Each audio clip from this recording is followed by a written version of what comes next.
Paul warns them about a constant danger. He says, you were running well. Jesus Christ redeemed you when I preached the gospel. I told you that Jesus died for your sins and you put your faith in Him. And you were running well. You were listening to the cross. You were listening to the truth. And now someone has come in and turned you aside, has prevented you from hearing the truth. And he asks the question, who prevented you? That's actually going to be our second point. But the first point here is that there is a constant danger of being turned aside from grace to works.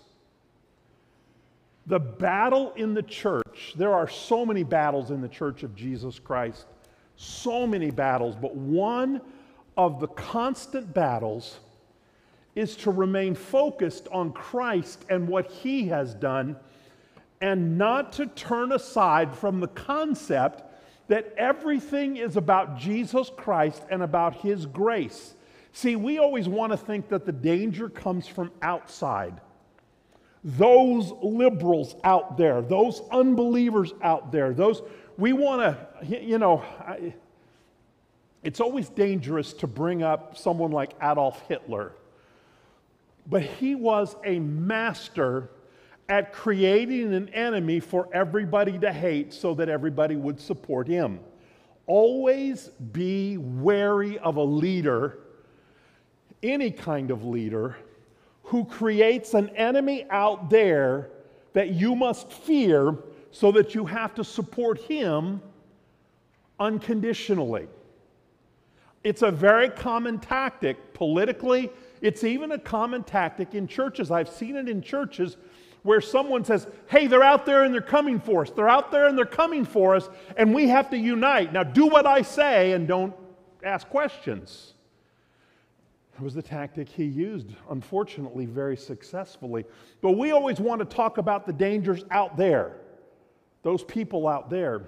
But Paul would say that the danger, the greatest danger, is inside the church of Jesus Christ. It's people who claim to know Christ, but who begin to fuzz the edges of justification by grace through faith alone. Who begin to add little bits and pieces of works in there. I think I used this illustration before, but if I had a pitcher of ice-cold water up here and you were thirsty, and I took a dropper of arsenic, I remember I used the joke about putting some old lace in there as well. I'm sorry, I won't do that again. But if I took a dropper of some kind of poison, how many drops of poison do I have to put in there before you refuse to drink the water? You know, if I took a minuscule bit of arsenic or some other poison, chances are you can still safely drink the water, but are you going to try it? And Paul says, stop drinking the poison. Stop testing the limits. There is no reason to accept any amount of works with your grace, because the greatest danger is not out there, it's in here. This is